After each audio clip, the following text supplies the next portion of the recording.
VikesNow, I am Dustin Baker. I am here with my good friend from Germany, Janik Eckardt. He writes on VikingsTerritory.com like a fiend. How are you, sir? I'm doing great. Awesome. Well, this is the May McCarthy episode. I told Yannick today I am agonizing over the prediction angle of what the Vikings will do with any because we're having the show. They'll probably do neither. But we're very very vocal about wanting Drake Maye as the quarterback, but we will be happy if it is indeed McCarthy. But the purpose of this episode is to hash out the prediction part, a discussion for viewers to watch. So you guys gals can formulate your draft predictions. We think it is indeed probably a binary choice between Maye and McCarthy.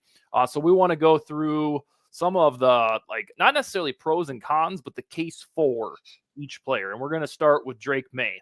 So Yannick, every time I think about this way too often, let me get that out of the way, that every time I think, you know what, Drake Maye, I believe he's their guy, then I'm yanked back over to McCarthy because of the reduced price tag.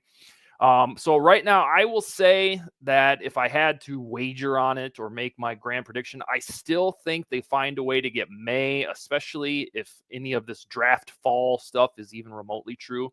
But Yannick, the first thing, or one of the kicker for me, when I'm like, all right, but you look at the case for Maye, the case for McCarthy, I come back to the Josh McCown hire. Do you think that is relevant to Drake Maye becoming a Viking, or is that just a big coincidence that this guy was his high school coach? So my first thought to them hiring McCown was, yeah, they just hired a good coach, someone who's probably going to be a head coach in 2, 3, 4 years, and it doesn't matter who's going to be his next quarterback. But now I think it's relevant because you have the connection. You can ask McCown how's Maye doing, what is he doing in certain situations. So now I think it's relevant. But what do we know? Maybe McCown doesn't even like Maye and he likes McCarthy. So it's probably a small piece in the puzzle, but it is a piece.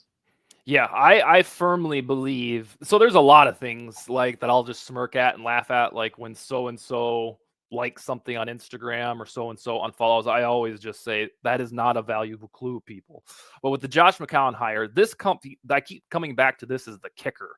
Like, man, that's more than a coincidence because they also signed Darnold, who was a teammate to Josh McCown. So that if folks want to know, why am I ending up with Maye over McCarthy? It's because I keep coming back to the Josh McCown thing.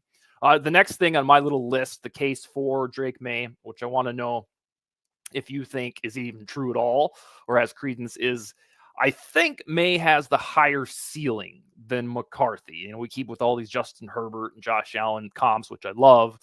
Do you think the higher ceiling would be something that the Vikings have this really progressive opportunity to spring for a quarterback, life after Kirk? Does the higher ceiling of Maye mean anything? Oh, absolutely. The goal is to find Mahomes, to find Josh Allen, to find Justin Herbert. The goal is not to find the next Ryan Tannehill. So if you want to look at the trades and you want to look at the ceiling, he can run. He is fast. He's big. He can run over people. If you give him like 2 or 3 years and he fills out his frame, he might do stuff like Josh Allen and run over a linebacker. So, and then he has a strong arm. He can throw over mountains. He does everything you want a franchise quarterback to do. That's where the comparisons you said it come from. Justin Herbert, Josh Allen. He just has those physical tools. So I think the Vikings are really intrigued with his skill set, and that's certainly a valuable point. What about his ceiling compared to McCarthy? Because when we get to McCarthy, we don't really have anything about his ceiling because Drake Maye won this battle. Like, do you think McCarthy's is still pretty dazzling? We keep hearing the Kirk Cousins comp. Some of us are like, sweet, we'll take it. And then there's going to be about half the fan base. It's like, eye roll. Really? That's the comp? What say you on McCarthy's ceiling, at least compared to Maye's? That's a fascinating side to look at McCarthy because we don't know his ceiling. We saw May run around on the field, shitty offensive line, running away from defenders, throwing all over the field. Then you see McCarthy getting the ball, dropping back and throwing an 8-yard pass, throwing 15, 20 times a game. So we don't really know what his ceiling is, and he hasn't really shown anything. Now, what you can see on tape is he has a certain kind of athleticism that can help you in the running game, can get you out of trouble. He can run out. He didn't test, but he could probably run 4.5 to 4.6 if I had to guess. Mm-hmm. His arm at the combine was it 61, 62 miles per hour? Yeah. Second best thing there. So his ceiling is somewhat high, in my opinion, because he can do everything. He can create on his own. He can play within the structure, and he can run. He has a strong arm. He's accurate. So I still think his ceiling is high, but he doesn't have quite his physical tools don't pop off the screen same way as Mace does. I agree. The next one is kind of a natural springboard, and it might not be that important, but May has the more prototypical size, 6'4" and change, 225, 230. Whereas going into the combine, we looked at McCarthy, and he was it 6'3" and like 195, 200. Well, now he's 219. Do you think the size matter at all for May in this debate, or is it irrelevant? I think it's kind of relevant to have a quarterback meeting a certain number, but I think McCarthy does meet that. If you're 6'3", 219, 220, that's basically Aaron Rodgers. Mm-hmm. So I don't think that's an issue with McCarthy at all. If he weighed in at 200, you might have that conversation. Definitely. Yeah, and then keep in mind, McCarthy turned 21 in January. So everything we're talking about with him is a year behind, at least for football age, than May. So there's a decent chance that McCarthy isn't done, putting muscle on or whatever at age 21. So you could look up 3 years from now and be like, God, that guy's 230. I think there is a path to that.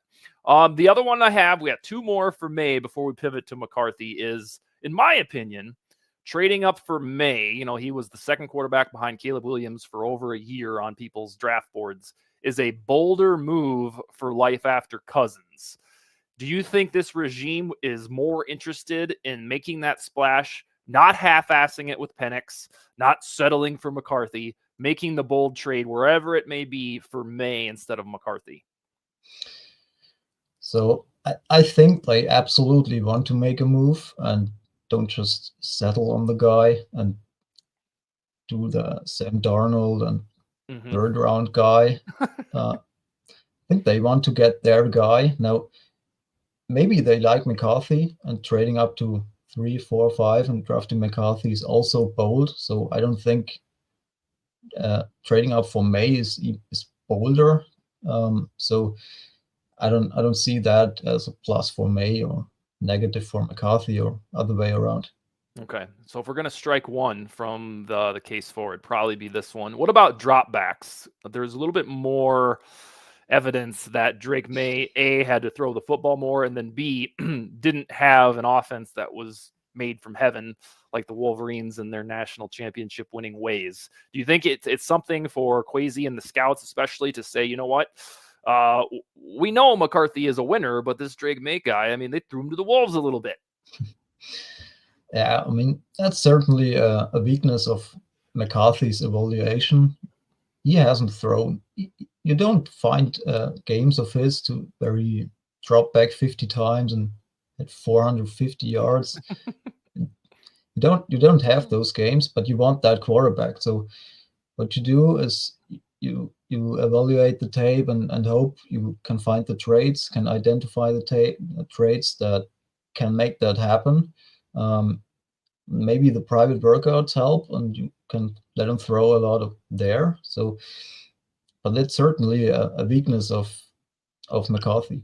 I think that's why he started off this mock draft cycle way back in December as a second rounder. I remember when he hit the Vikings radar, it was like, oh, cool, they can get Byron Murphy at 11 in the second round. They can think about, getting McCarthy. And that lasted until the national championship. And then steadily, he's climbed all the way into the top 5, if not the top 3. So the case for Drake Maye, at least per VikesNow, is the Josh McCown angle seems too coincidental to be nothing there. There is indeed a higher ceiling in a scouting report for Maye versus McCarthy. And if you're going to do this once in a lifetime thing for the Vikings, drafting a quarterback in the top 10, why not pick the guy with the higher ceiling? You have slightly more prototypical size with Drake Maye. You don't have to worry about, hey, is he going to show up at the combine and actually be 215 pounds? Nope.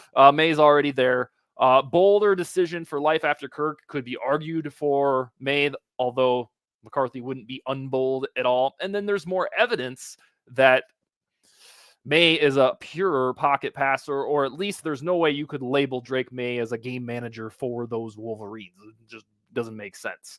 Yeah. Now we're going to get into the case for McCarthy, which has more facets to it, which is decent evidence in itself that he might be the more likely pick. Here is the first one. I think this is why the world and general managers they fell in love, got enamored with McCarthy, is the quarterback wins bit. That, any chirp that you see from NFL.com or Bleacher Report is that, hey, guys, just general managers believe he's a winner. Is that an adequate case for the Vikings, at least predicting that they're going to go with McCarthy? That is that they, too, would be mesmerized by McCarthy's wherewithal to win a national championship? So I'm really against quarterback wins. I've been very vocal about that on the Twitter world, but you see, JJ McCarthy, lights are not too bright for him. He made plays in the championship game when he took over a drive, and it was a game-winning drive. So I think it's kind of valuable, but even more valuable is for me when I'm watching him and it's 3rd and 8 and the guy's open 10 yards down the field. McCarthy's gonna hit that guy. Mm-hmm. That's what he does. When the game is important, when the play is important, he's gonna hit that guy. I'm not sure if Maye is doing that. He might make a weird step and throw the ball out of the picture, or straight to the feet of the receiver or something. McCarthy, he's gonna make that game-winning play, that important play that you need in that exact moment. So that's basically everyone's case for McCarthy. He's just doing what needs to be done. Yeah, and he had unlike Drake Maye, he had the opportunity to showcase that very thing in the college football semifinal and the final. I think I even turned to you, and I think I said that night when Penix crumbled, I was like, well, thank God Caleb Williams and Drake Maye aren't in the game, because they get a pass for not being in the national championship. So I like the way that you outlined, the third down pressure cook situations, because if there's any credence to quarterback wins, that would be it, is that when the game's on the line or it's third and blah, blah, blah, then you got to connect, and McCarthy has the way of doing that. This next one for the case for McCarthy, when we're trying to hash out a prediction here, is probably my favorite one in support of McCarthy becoming a Viking. It's his personality, this eternal optimism, wear a happy face shirt at my pro day, is exactly the persona that Kevin O'Connell has. If Kevin O'Connell were a younger man transplanted back into the 2000s, he would be JJ McCarthy. They have that same spirit. And I am of the opinion that people tend to gravitate toward folks like themselves. Like if I saw some guy at the grocery store who had a Vikings hoodie on and he was bald and he was tall, I'd be like, that guy looks pretty cool. Probably because he looks like me and he sounds like me. Do you think that there is something to the head coach drafting a quarterback that has the culture, the optimism that he has? Oh, absolutely. I mean, everything McCarthy says and everything O'Connell says, you just feel like they are a match made in heaven. It's just perfect. Now, do the Vikings care about it? I don't know, but it just feels like a perfect match. Yeah, that's how I said 10 minutes ago how I keep coming back to the Josh McCown thing for May. What I keep coming back to for McCarthy and the Vikings is the way that O'Connell talks and tries to run the locker room. It seems like this is the guy that he would want. And maybe we'll look back at the show in 10 days and be like, yep, that was it. It was McCarthy. They got their happy-go-lucky guy. What about the affordability part? Per mock drafts up until the last week, you would really have to trade a king's ransom to get Maye, and McCarthy's always sort of been chilling there for the most part at 4 or 5.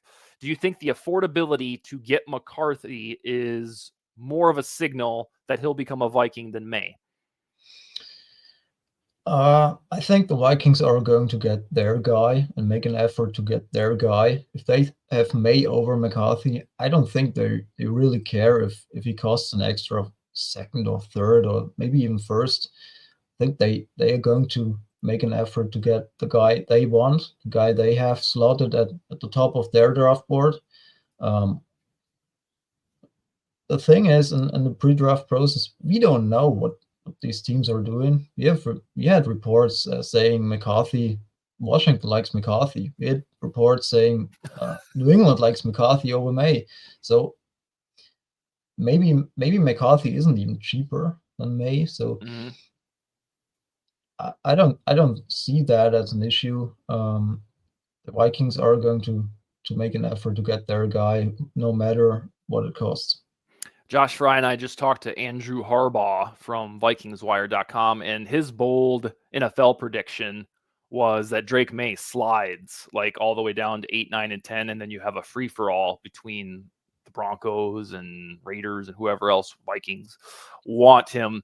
Do you think that McCarthy is more likely to fall to the Vikings than Drake Maye? Because that would be the case for McCarthy as a Viking, is that he's more attainable because he's not as coveted in the top 3. I think Maye could slide because we have all these knowledgeable former quarterbacks, these NFL analysts you see on Twitter and on ESPN, and they run around and tell everyone how bad Maye's footwork is and mechanics, and he can't play, and he missed this throw and he missed that throw. So maybe they are just smarter than we are and don't see it. So I don't really see McCarthy sliding all that much. So maybe if they are right, Maye's gonna fall, and let's say he's gonna fall to 23, and we get a sweet defender at 11. I would take it. You really think the Vikings could be that patient? Oh, I could. Can you imagine us on draft night if we get to like the Broncos pick and then the Raiders or any pick, and Drake Maye is still there and like the pick is in? We're just, oh man, it's gonna be like, it goes from a glorious event that we're anticipating to this dreadful anxiety festival. So it would be the best case scenario. That was when Darius saw. I wanted Darius saw at. We drafted at 14, I think, and traded back. And I was so mad because Darius was right there. And then at 17, 18, you have the Colts. Their left tackle just retired. Oh, they probably gonna draft him. And we really get the guy. So maybe just do that over again. Yeah. So this one, more likely to fall to the Vikings, McCarthy, could, within the next 8, 9 days turn into a case for Maye based on the way it's going. This one I also threw on there for McCarthy is because he is just turned 21, he's more likely to sit behind Sam Darnold for a year. I think there would be a grander expectation for Drake Maye this summer, at least by fans, to say, well, what are we doing? Nobody wants Darnold. I think because Darnold was paid $10 million, he's going to be the week 1 starter, whether we like it or not. Do you think there's a better chance that if McCarthy is a Viking, he's going to have a redshirt year? I actually think McCarthy is more pro ready. He's just doing more things right, and sometimes he's just missing throws, needs some mechanical overhaul. So, in my opinion, I could see McCarthy starting earlier than Maye, and I wouldn't be mad about it. Just today, Dan Orlovsky posted a video of himself of Maye's tape, and he filmed the screen, which was kind of a boomer move, but but he explained some mechanical flaws, and I mean you see it. He's missing throws. He's just wide open guy, 8 yards. Just get the ball there. I could throw it there, and he's throwing it to his feet. So I guess he could benefit from sitting. And Orlovsky even made the case for him sitting for 2 years and Oh my maybe even God. get the Jordan Love treatment, which would be terrible for Vikings fans, Yep. obviously. Imagine 2 years or 3 years of Sam Darnold and bridge quarterback. Yeah, it's funny because that for the Packers is battle tested and it worked. Yeah. But just envisioning, let alone if it was Kirk, but now Darnold, like any interception, any 3 and out, it would be. I mean, we're gonna do that anyway, and so to I guess concede that it would be 1 year than 2 years, man. And I don't know. Man, the Vikings would have to be rocking and rolling with Sam Darnold. He'd have to have his Baker Mayfield revelation for this administration to have the job security for that. I don't think they could just be 6-11, 6-11, and then hey, or we're gonna go now. I don't think they're gonna have the time for that. All right, there are 2 more on the pro McCarthy list for his path to the Vikings. And in fact, the last 2 more likely to fall to the Vikings or more likely to sit behind Darnold. We might be able to throw over to the May bucket if you're making this prediction at home. The Oddsmaker, Vegas Sportsbooks, the favorite is McCarthy, by plus 110 is the money line in the McCarthy, depending on the sports book. It's hard to find, the May odd. That's really hard to find him. It's weird. Is about plus 350. Do you buy that Vegas is telling us McCarthy is the more likely selection? I buy it, yes. Mhm. It just feels like May is still ahead of McCarthy. Now we have reports of teams thinking McCarthy is above him, but it still feels like May is ahead, and so it's easier. Like we've talked about it before, it's easier to get McCarthy. It's easier to see him available at 4 or 5, which is more likely Mhm. uh, a more likely trade up option. So I totally buy it. And Vegas, most of the time, they have the right odds. They get it right. So certainly a big puzzle, a big piece of the puzzle. The last thing I have before we hop off air is this. This was brought to my attention by Josh Fry, who's a staple guest on this show. He said that Washington could just draft Drake Maye, and then all this would be pretty much nil because you'd have Caleb Williams with very little suspense, and then you'd have suspense with Washington, but they would select Drake Maye. So everything we've just talked about for the last 22 minutes would be Daniels or McCarthy. Do you think that is a logical contention that Drake Maye could go to the Commanders and then this whole episode is moot?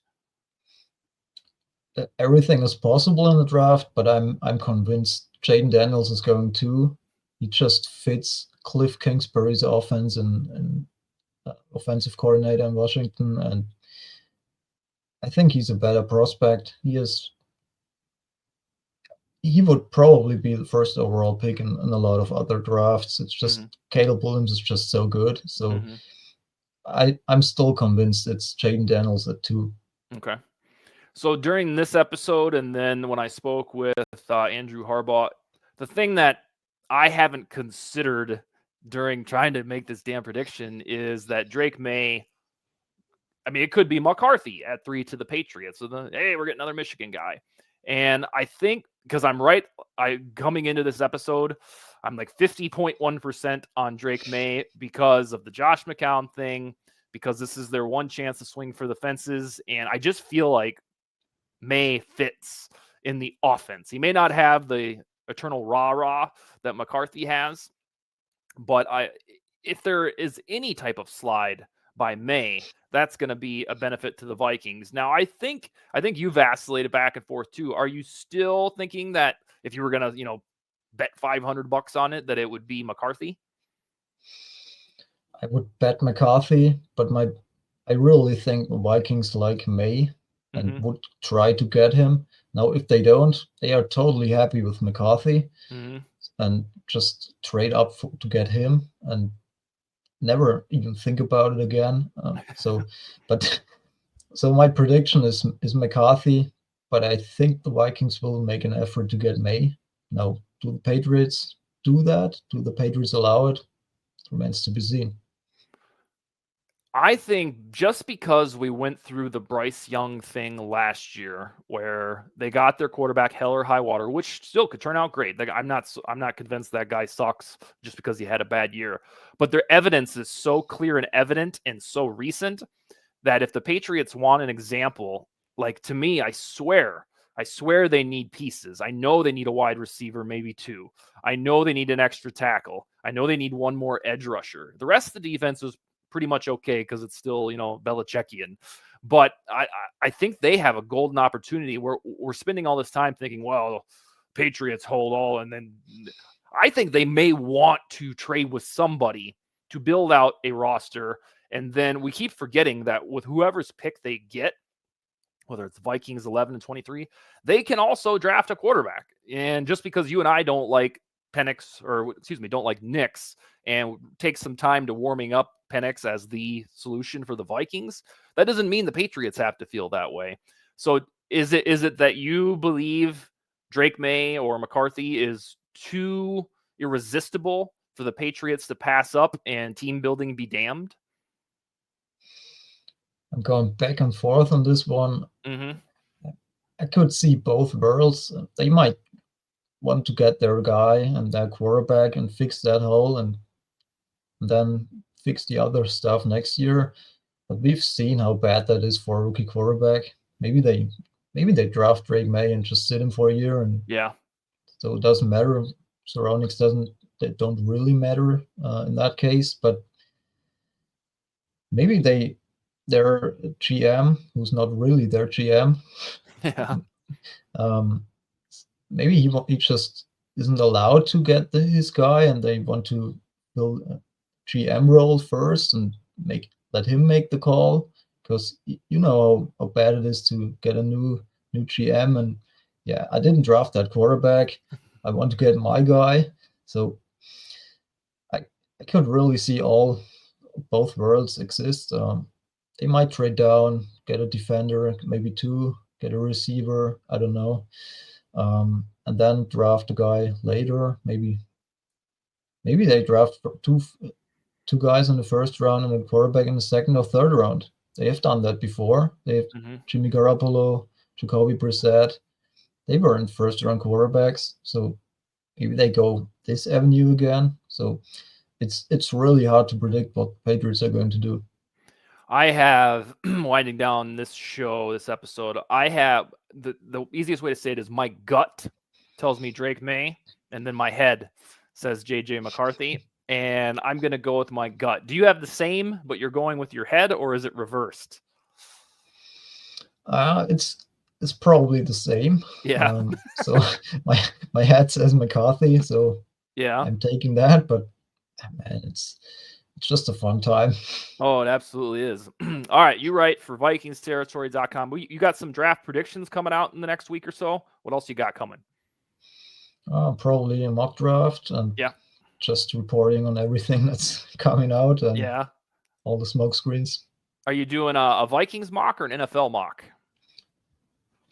Probably, maybe both, but definitely an NFL mock. Okay, sweet.